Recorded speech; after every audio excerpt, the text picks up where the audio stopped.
itu kan kita tanding, setelah istirahat itu kambingnya dibuka. Jadi kita mau tanding itu mas, bapak kedua mau jalan, itu kambing-kambing itu masih makan rumput. Jadi kita... Halo Sobat Yento, saya Satria Tama, atlet profesional sepak bola asal dari Persebaya.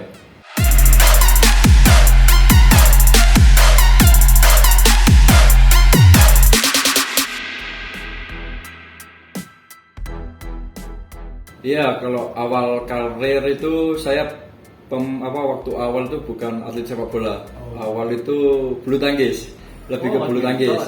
Jadi habis gitu setelah lulus SD itu baru ke sepak bola. Kalau dibilang terlambat, soalnya biasanya teman-teman tuh mulai SD tuh kelas 1, kelas 2 itu udah latihan. Sedangkan saya nggak latihan kan, akhirnya ya udah pindah haluan ke sepak bola. Ke sepak bola pertama itu nggak langsung masuk SSB. Dilatih dulu sama bapak, dilatih basic dulu, setelah itu baru dimasukkan di Indonesia Muda, SSB Indonesia Muda. Setelah itu berjalanlah karir, mulai ada seleksi-seleksi, saya mengikuti mengikuti seleksi itu. Karir pertama di Surabaya ikut Persebaya 12 untuk kompetisi Danon. Setelah itu, setelah di Surabaya berlatih 2014-an itu saya pindah ke Gresik mas, soalnya waktu itu di Surabaya ada polemik dualisme. Jadi akhirnya sepak bola di Surabaya itu kayak lesu gitu loh. Akhirnya ya udah nggak di Surabaya, pindah di Gresik. Setelah di Gresik saya mengikuti di akademinya Widodo Cahyono Putra, pelatih Persita sekarang, coach BCP. Di akademi situ saya dibina, dibimbing, dididik. Setelah itu selama berjalan setahun saya mengikuti seleksi timnas. Itulah awal karir saya mengikuti timnas. Waktu itu pelatihnya Coach Farisa ini 2015. Tapi hal uniknya pertama kali saya ikut timnas, pertama kali juga gagal bermain di timnas. Gagal karena sepak bola Indonesia di banned.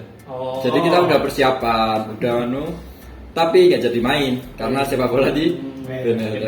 Akhirnya itulah. Nah, setelah 2015 beranjak karir, akhirnya 2016 saya bergabung ke Persegres Senior. Dari Gresik itulah saya mulai kayak menambah jam terbang, menambah pengalaman. Dari itu akhirnya 2016 akhir, waktu itu pelatih timnas Coach Luis Milla ada seleksi, dia datang untuk talent scouting ke stadion, jadi milih-milih pemain yang bagus. Alhamdulillah saya termasuk pemain yang dipilih untuk mengikuti seleksi. Setelah mengikuti seleksi begitu panjang, akhirnya saya terdaftar masuk di skuad persiapan SEA Games itu 2017. Ya udah akhirnya mulai situlah SEA Games, akhirnya saya tampil di SEA Games. Ya alhamdulillah rezeki saya juga bermain baik di sana. Akhirnya orang mulai mengenal saya.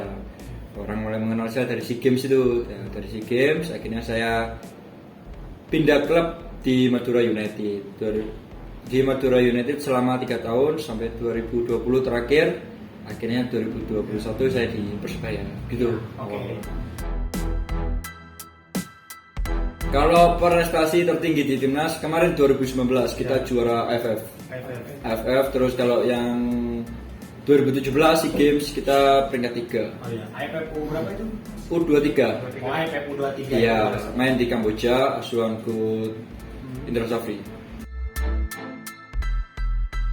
Ya, kalau suka duka menjadi kiper itu pertama karena sukanya itu karena passion ya mas ya.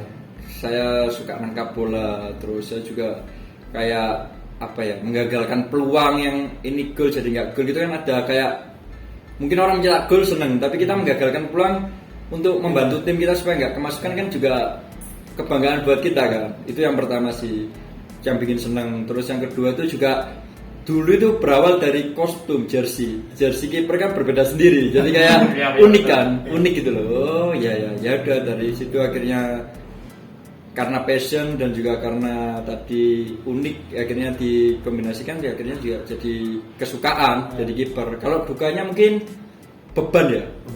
Dalam artian beban itu kiper itu ibaratnya harus dituntut sempurna. Mungkin kalau pemain lain striker salah ada gelandang salah ada back salah ada kiper. Kalau kiper salah selesai. Adanya jaring gawang. Kita ambil bola kan, ibarat kemasukan. makanya itu sih, jadi kayak dukanya lebih kayak kita harus dituntut benar-benar sempurna dalam permainan itu, jadi konsentrasi itu nggak boleh terganggu. Kalau tips pertama sih, pertama mental ya mas. Mental itu kayak kita jatuh gitu kan, wah ini sakit enggak ya, wah ini nanti luka enggak ya, itu. Yang kedua terus apa namanya, stamina sih, lebih stamina ya. Stamina itu banyak kan berhubung dari istirahat, pola makan, terus bagaimana kita, apa yang dimakan gitu kan juga berpengaruh. Mungkin tipsnya ya itu sih dua itu, yang pertama mental, yang kedua itu stamina. Jadi kita harus jaga dua itu, dari segi istirahat juga semua. Ada latihan khusus gak dari Mas Satria? Kalau latihan khusus kiper sih rata-rata semua udah basic ya, basic. Tinggal kita aja sih, kalau kita harus tahu lah, oh kekurangan kita mungkin kalau lompat kiri power kurang, jadi kita harus tambah sendiri. Mungkin itu aja sih kalau latihan kiper, menurut saya udah basic semua.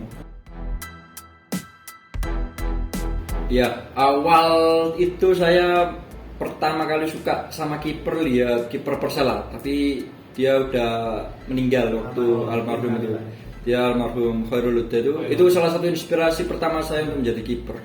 Jadi di situ saya lihat, oh dia nih, apalagi waktu itu dia kapten kan, sosok yang ibaratnya tegas, terus berwibawa di lapangan. Dia juga sesuai basic saya juga kiper. Akhirnya salah satu saya besar besok harus bisa karir seperti almarhum Khairul Huda. Jadi dia bermain juga kan fighting dia. Itu sih salah satu yang penting. Kalau stadion favorit mungkin sekarang sudah nggak dipakai ya. Itu di Surabaya sih mas, Gelora 10 November. Soalnya pertama kali saya menjadi bonek ya nontonnya di situ. Jadi stadionnya bonek dulu. Iya, jadi kalau pertama kan mesti berkesan kan. Iya. Jadi waktu itu nonton di Surabaya, nonton Persebaya itu di stadion Gelora 10 November. Oh. Jadi bonek dulu. Iya. Jadi dulu tuh jadi bonek, terus punya mimpi kan. Sekarang saya nonton, suatu saat harus ditonton. Oh iya. Kalau mau menuju tuh, kalau di tim nas atau di tim klub profesional mungkin apa ya, jarang ya mas. Maksudnya kita kan belum profesional. Malah sebelumnya menjadi profesional. Waktu itu saya ikut turnamen di daerah Gresik sana. Di daerah Gresik ya jauh lah mas, dari kota itu 1 jam, lumayan. Tanding kita mas, selesai tanding, babak pertama selesai kan. Nah, selesai tanding itu sebelah kan ada kayak warga punya kandang kambing gitu. Itu kan kita tanding, setelah istirahat itu kambingnya dibuka. Jadi kita mau tanding itu mas, babak kedua mau jalan, itu kambing-kambing itu masih makan rumput. Jadi kita pemain tuh kayak lawan sama kita, itu akhirnya bersatu dulu, murah apa, musuh kambing, ayo dulu. Nah itu orangnya itu paling lucu sih, kayak kita itu masih belum selesai pertandingan, tapi dia yang mungkin nggak tahu ya, kita juga masih kompetisi amatir kan, waktu itu SSB dibuka kambingnya, akhirnya kita harus singkirin dulu tuh, minggir dulu. Jadi itu kan, aduh ini tanding atau mau gimana? Lucu. Ya, yang pertama sebelum bertanding pasti telepon orang tua, telepon istri, anak, minta doa restu mau tanding. Terus yang setelah itu HP saya matiin. Terus sosial media H-2, saya nggak bermain sosial media. Saya offin, termasuk Instagram tuh aplikasi saya hapus dulu. Yang sekiranya mengganggu untuk konsen, oh ini berita, saya offin dulu, saya hapus dulu. Ketiga, fokus bermain, yaitu sering pakai musik sih. Kalau ke stadion dengerin musik. Kalau harapan untuk sepak bola Indonesia, tentu kita berharap kemajuan di sepak bola ya mas ya, dari segi apapun, dari segi ibaratnya infrastruktur dan yang lain lah. Kita berharap sepak bola Indonesia lebih maju dari sebelumnya, lalu juga diberikan kelancaran untuk liga tahun ini dan berikutnya, dan juga tidak ada halangan sih, tidak ada halangan yang kayak wabah tinggi atau apa ya. Yang penting tadi lancar lah, ibaratnya liga kan tempat kita bekerja kan mas, ada liga kan kita juga bekerja, jadi ya berharap sepak bola di Indonesia bisa stabil, bisa kondusif selalu supaya lancar. Ya untuk Sobat Yento, yang sedang berjuang untuk berkarir di sepak bola, terutama menjadi kiper, saya berpesan tetap semangat berlatih, berdoa, dan yang paling penting tidak mengenal putus asa. Jadi gagal bukan berarti selesai, tapi gagal kita mencoba lagi sampai sukses.